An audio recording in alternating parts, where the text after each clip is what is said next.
As everyone knows, the oil business in Venezuela has been a bust, a total bust, for a long period of time. sida qof waliba og yahay ganacsiga saliidda ee Venezuela muddo dheer ayuu burbur ku jiray. waxay soo saarayeen saliid aad uga yar intay awoodi kareen.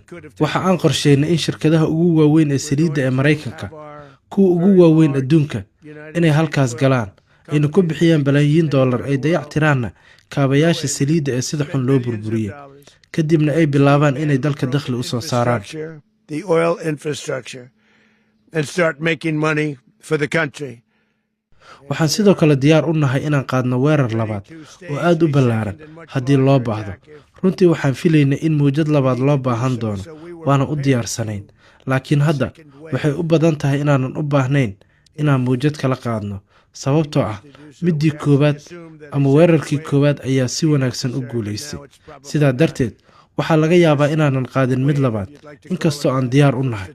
dhab ahaantii mawjadda labaad waxay ahaan lahayd mid aad uga weyn tan hadda dhacday. waxay ahayd mid bartilmaameed gaar ah leh, balse haddii loo baahdo waxaan haynaa mawjad aad u weyn. iskaashiga u dhexeeya Venezuela iyo Mareykanka oo ah dal qof waliba uu doonayo inuu la macaamilo sababo la xiriira wixii aan awoodnay inaan qabanno oo aan gaarnay, waxa uu ka dhigi doonaa dadka reer Venezuela kuwo hodan ah oo madax bannaan. waxaa sidoo kale uu farxad weyn u keeni doonaa dad badan oo reer Venezuela ah oo ku nool Mareykanka. way silceen, si weyn ayay u silceen, wax badan ayaa laga qaaday, hadda kadibna ma silci doonaan mar dambe.